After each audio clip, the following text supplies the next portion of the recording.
ಶ್ರೀ ಗುರುಭ್ಯೋ ನಮಃ ಹರಿ ಓಂ ಪೂಜ್ಯಾಯ ರಾಘವೇಂದ್ರಾಯ ಸತ್ಯಧರ್ಮರತಾಯ ಚ ಭಜತಾಂ ಕಲ್ಪವೃಕ್ಷಾಯ ನಮತಾಂ ಕಾಮಧೇನವೇ. ಸಮಸ್ತ ಶ್ರೀ ಸರಳ ಪರಿಹಾರ ಜ್ಯೋತಿಷಾಲಯ ಸದಸ್ಯರೆಲ್ಲರಿಗೂ ಈ ನಿಮ್ಮ ರಾಘವೇಂದ್ರ ಹರಿತಸ ಗುರುಜಿ ಮಾಡುವ ನಮಸ್ಕಾರಗಳು. ಸಮಸ್ತ ಕುಲಬಾಂಧವರಿಗೆ SSP ಜ್ಯೋತಿಷಾಲಯ ಯೂಟ್ಯೂಬ್ ಚಾನಲ್ಗೆ ಸ್ವಾಗತ ಸುಸ್ವಾಗತ ಕೋರುತ್ತಾ ಈ ಒಂದು ಆಗಸ್ಟ್ ತಿಂಗಳ ಮೊದಲನೇ ವಾರದ ಸಾಪ್ತಾಹಿಕ ಭವಿಷ್ಯ ತಿಳಿದುಕೊಳ್ಳೋಣ. 2ನೇ ತಾರೀಕಿನಿಂದ 8ನೇ ತಾರೀಕುವರೆಗೂ ದ್ವಾದಶ ರಾಶಿಗಳಾದ ಮೀನ ರಾಶಿಯಿಂದ ಮೇಷರಾಶಿ ಅಥವಾ ಮೇಷರಾಶಿಯಿಂದ ಮೀನರಾಶಿಯವರೆಗೂ ಯಾವೆಲ್ಲ ಅನುಕೂಲತೆಗಳು ಅನಾನುಕೂಲತೆಗಳು ಪರಿಹಾರಗಳು ಯಾವ ರೀತಿಯಲ್ಲಿರುತ್ತೆ, ಈ ವಾರದ ಗ್ರಹ ಸಂಚಾರ ಯಾವ ರೀತಿಯಲ್ಲಿರುತ್ತೆ, ಈ ವಾರದ ಶುಭ ಕಾರ್ಯಗಳು ಅಥವಾ ಶುಭ ಕಾರ್ಯಕ್ರಮಗಳು ಅಥವಾ ಹಬ್ಬಗಳು ಯಾವ್ಯಾವಿವೆ ಮತ್ತು ಏನಾದರೂ ಯೋಗಗಳು ಕೂಡಿ ಬರುತ್ತಾ ಅದೆಲ್ಲವನ್ನ ಈ ಒಂದು ವಿಡಿಯೋದಲ್ಲಿ ನೋಡುವಂಥದ್ದಾಗುತ್ತೆ. ಇನ್ನೂ ನಮ್ಮ ಚಾನಲ್ಗೆ ನೀವು ಸಬ್ಸ್ಕ್ರೈಬ್ ಆಗಿಲ್ಲ ಅಂದರೆ ಸಬ್ಸ್ಕ್ರೈಬ್ ಆಗಿ ಅಂತ ತಿಳಿಸುತ್ತಾ ಬನ್ನಿ. ಹಾಗಾದರೆ ತಡ ಮಾಡದೆ ಈಗ ಗ್ರಹಗಳ ಒಂದು ಸಂಚಾರ ನೋಡೋಣ. ಮೊದಲನೇದಾಗಿ ಶನಿ ಮಹಾರಾಜರು ನಿಮಗೆ ಮೀನರಾಶಿಯಲ್ಲಿ ವಕ್ರಿಯರಾಗಿ ಸಂಚಾರ ಮಾಡ್ತಾ ಇದ್ದಾರೆ. ಎರಡನೇದು ರಾಹು ಕುಂಭರಾಶಿಯಲ್ಲಿದ್ದಾರೆ, ಕೇತು ಸಿಂಹರಾಶಿಯಲ್ಲಿದ್ದಾರೆ, ಗುರು ಕರ್ಕಾಟಕ ರಾಶಿಯಲ್ಲಿದ್ದಾರೆ, ಕುಜ ನಿಮಗೆ ವೃಷಭ ರಾಶಿಯಲ್ಲಿದ್ದಾರೆ, ಬುಧ ಮಿಥುನ ರಾಶಿಯಲ್ಲಿದ್ದಾರೆ, ಅದೇ ರೀತಿಯಾಗಿ ರವಿ ಕೂಡ ಕರ್ಕಾಟಕ ರಾಶಿಯಲ್ಲಿದ್ದಾರೆ, ಶುಕ್ರ ಕನ್ಯಾ ರಾಶಿಯಲ್ಲಿ ಇದ್ದಾರೆ. ಇದಿಷ್ಟು ಗ್ರಹ ಸಂಚಾರ 2ನೇ ತಾರೀಕಿನಲ್ಲಿ ಇರತಕ್ಕಂಥದ್ದು. ಇನ್ನು 3ನೇ ತಾರೀಕು ಕುಜ ವೃಷಭ ರಾಶಿಯಿಂದ ಮಿಥುನ ರಾಶಿಗೆ ಬರುವಂಥವ್ರಾಗ್ತಾರೆ. ಅದೇ ರೀತಿಯಾಗಿ ಬುಧ 6ನೇ ತಾರೀಕು ಮಿಥುನ ರಾಶಿಯಿಂದ ಕರ್ಕಾಟಕ ರಾಶಿಗೆ ಬರುವಂಥವ್ರಾಗ್ತಾರೆ. ಇದಿಷ್ಟು ಬದಲಾವಣೆ ಈ ತಿಂಗಳಲ್ಲಿ ಇರತಕ್ಕಂಥ ಗ್ರಹ ಸಂಚಾರ. ಅದೇ ರೀತಿಯಾಗಿ ಈ ಒಂದು 2ನೇ ತಾರೀಕಿಗೆ ಸಂಕಷ್ಟ ಚತುರ್ಥಿ ಇದೆ, ಮತ್ತು ನಿಮಗೆ 4ನೇ ತಾರೀಕು ಷಷ್ಠಿ ಇದೆ.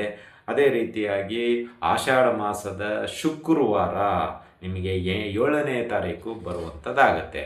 ಸೊ ಆಷಾಢ ಶುಕ್ರವಾರ ತುಂಬ ಪ್ರಮುಖವಾಗಿರತಕ್ಕಂಥದ್ದು. ಎಲ್ಲ ಅಮ್ಮನವರ ದೇವಸ್ಥಾನದಲ್ಲಿ ವಿಶೇಷ ಪೂಜೆ ಪುನಸ್ಕಾರಗಳು ನಡೆಯುವಂಥದ್ದು. ಹಾಗಾಗಿ ಈ 2026ರ ಆಷಾಢ ಮಾಸದ 4ನೇ ಶುಕ್ರವಾರ 7ನೇ ತಾರೀಕು ಬಂದಿರುತ್ತೆ. ಸೊ ಆ ದಿನ ವಿಶೇಷವಾಗಿ ಶ್ರೀ ಐಶ್ವರ್ಯ ಲಕ್ಷ್ಮೀ ದೇವಿಗೆ ದೀಪಾಲಂಕಾರ, ವಿಶೇಷ ಅಲಂಕಾರ ಎಲ್ಲ ಸೇವೆಗಳು ಇರುತ್ತೆ. ಮಾಡಿಸುವಂಥವ್ರು ಮಾಡಿಸ್ಬೋದು ಅಂತ ತಿಳಿಸುತ್ತಾ, ಇನ್ನು ಅದೇ ರೀತಿಯಾಗಿ ಈ ಒಂದು ವಾರದಲ್ಲಿ ಬುಧ ಆದಿತ್ಯ ಯೋಗ ಕೂಡಿ ಬರುವಂಥದ್ದಾಗತ್ತೆ. ಅಂದರೆ ಇಲ್ಲಿ ಬುಧ 6ನೇ ತಾರೀಕು ಕರ್ಕಾಟಕ ರಾಶಿಯಲ್ಲಿ ಬರುತ್ತಾರೆ. ಕರ್ಕಾಟಕ ರಾಶಿಯಲ್ಲಿ ಆಲ್ರೆಡಿ ಸೂರ್ಯ ಇರೋದರಿಂದ ಇಲ್ಲಿ ಬುಧ ಆದಿತ್ಯ ಯೋಗ ಈ ಒಂದು ವಾರದಲ್ಲಿ ಕೂಡಿ ಬರುವಂಥದ್ದಾಗತ್ತೆ. ಇದಿಷ್ಟು ಈ ವಾರದ ಸಂಕ್ಷಿಪ್ತ ಮಾಹಿತಿ. ಇದಕ್ಕನುಗುಣವಾಗಿ ದ್ವಾದಶ ರಾಶಿಗಳ ಭವಿಷ್ಯ ಮೇಷರಾಶಿಯಿಂದ ಮೀನ ರಾಶಿಯವರೆಗೆ ಯಾವೆಲ್ಲ ರೀತಿಯಲ್ಲಿರುತ್ತೆ ತಿಳಿದುಕೊಳ್ಳೋಣ ಬನ್ನಿ.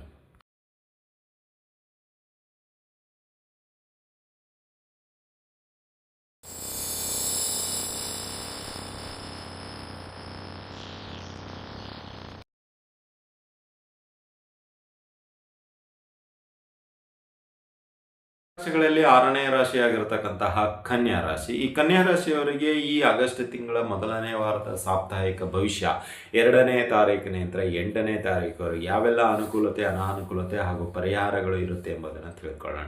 ಇಲ್ಲಿ ಕನ್ಯಾ ರಾಶಿಯವರಿಗೆ ನಿಮ್ಮ ಒಂದು ಶ್ರಮಕ್ಕೆ ಈ ವಾರ ಫಲ ಸಿಗುತ್ತಾ ಅನ್ನೋದು ಒಂದು ಕ್ವಶನ್ ಮಾರ್ಕ್. ಅಂದರೆ ನಾವು ಕಷ್ಟಪಟ್ಟಿರ್ತಕ್ಕಂತಹ ಕೆಲಸ ಒಳ್ಳೆಯ ರಿಸಲ್ಟ್ ತಂದು ಕೊಡುತ್ತಾ ಅಂತ ನೋಡಿದ್ರೆ ಖಂಡಿತವಾಗಿಯೂ ನಿಮಗೆ ರಿಸಲ್ಟ್ ಈ ವಾರ ಸಿಗುವಂಥದ್ದಾಗತ್ತೆ. ನಿಮ್ಮ ಒಂದು ಕನಸು ಏನಿದೆಯೋ ಅಥವಾ ನಿಮ್ಮ ಒಂದು ಕೆಲಸ ಕಾರ್ಯಗಳು ಏನಿದೆಯೋ ಅಥವಾ ನಿಮ್ಮ ಒಂದು ಪ್ರಮುಖ ನಿರ್ಧಾರ ಏನಿದೆಯೋ ಅದು ನಿಮ್ಮ ಕಡೆಗೆ ಬರುವಂಥದ್ದಾಗುತ್ತೆ, ಪಾಸಿಟಿವ್ ಆಗಿ ಇರುವಂಥದ್ದಾಗತ್ತೆ. ಈ ವಾರ ನಿಮಗೆ ಬುಧ ರವಿ ಮತ್ತು ನಿಮ್ಮ ರಾಶಿಗೆ ಬರುವಂತಹ ಶುಕ್ರ ಇಲ್ಲಿ ನಿಮಗೆ ವರ್ಕೌಟ್ ಆಗುವಂಥದ್ದಾಗತ್ತೆ. ನಿಮಗೆ ಬೇಕಾಗಿರತಕ್ಕಂತಹ ಎಲ್ಲ ಸೌಲಭ್ಯಗಳು ಈ ಒಂದು ವಾರದಲ್ಲಿ ಸಿಗುವಂಥದ್ದಾಗತ್ತೆ ಅಂತಲೇ ಹೇಳ್ಬೋದು. ಇನ್ನು ಅನುಕೂಲತೆ ವಿಷಯಕ್ಕೆ ಮುಂದಿನ ಒಂದು ಇರುವಂತೆ ಆರ್ಥಿಕ ವೃದ್ಧಿ ಆಗುವಂಥದ್ದಾಗತ್ತೆ. ಆರ್ಥಿಕವಾಗಿರ್ತಕ್ಕಂಥ ಅಡೆತಡೆಗಳು ದೂರವಾಗುತ್ತೆ.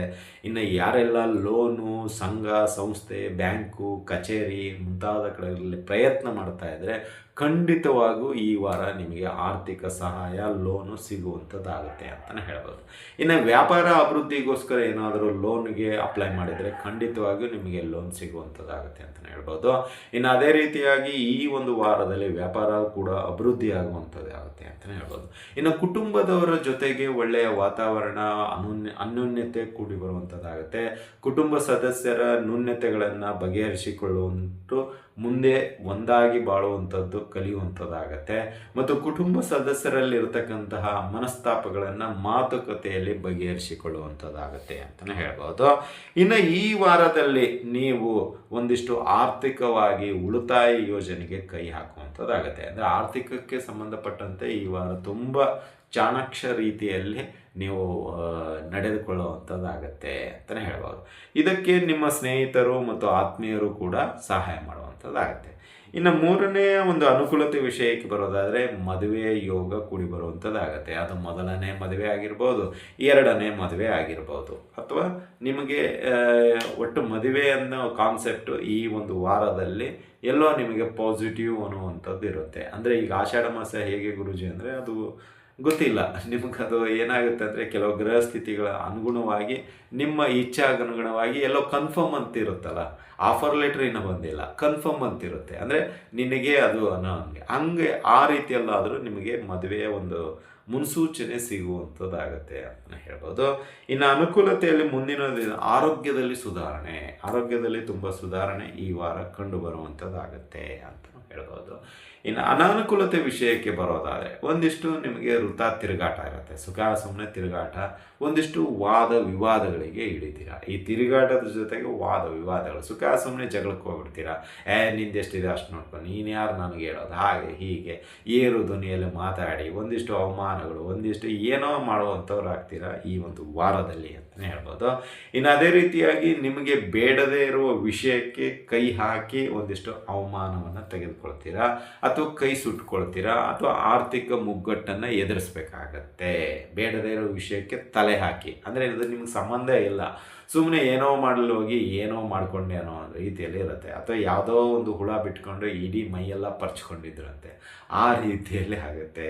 ಅಥವಾ ಊದೋದು ಬಿಟ್ಟು ಬಾರ್ಸೋದು ತಗೊಂಡಂಗೆ ಇರುತ್ತೆ. ಅಂದರೆ ಆ ರೀತಿಯಲ್ಲಿ ನಿಮ್ಮದೇ ತಪ್ಪದು, ಬಟ್ ಆದರೂ ಅದನ್ನು ನೋವು ಮಾತ್ರ ನೀವೇ ಅನುಭವಿಸ್ಬೇಕು ಅಂತಲೇ ಹೇಳ್ಬೋದು. ಇನ್ನು ಅದೇ ರೀತಿ ಅನಾನುಕೂಲದಲ್ಲಿ ಮುಂದಿನ ವಿಷಯಕ್ಕೆ ಬರೋದಾದರೆ ತಾಯಿಯ ಒಂದು ಆರೋಗ್ಯದ ಸಮಸ್ಯೆ ಈ ವಾರ ನಿಮಗೆ ಕನ್ಯಾ ರಾಶಿಯವರಿಗೆ ಕಾಣುವಂಥದ್ದಾಗುತ್ತೆ. ಅಂದರೆ ತಾಯಿ ಇದಕ್ಕೆ ನನಗೆ ಏನೋ ಅನಾರೋಗ್ಯದ ಸಮಸ್ಯೆ ಬರುವಂಥದ್ದಾಗುತ್ತೆ. ಇದರಿಂದ ಸ್ವಲ್ಪ ಮಾನಸಿಕವಾಗಿ ಒತ್ತಡಕ್ಕೊಳಗಾಗ್ತೀರಾ, ಅಥವಾ ಈ ಸ್ಟ್ರೆಸ್ ಅಂತಿರಲ್ಲ ತುಂಬ ಡೀಪಾಗಿ ಹೊರಟು ಹೋಗುವಂಥದ್ದು ಇರುತ್ತೆ ಈ ವಾರ ಅಂತಲೇ ಹೇಳ್ಬೋದು.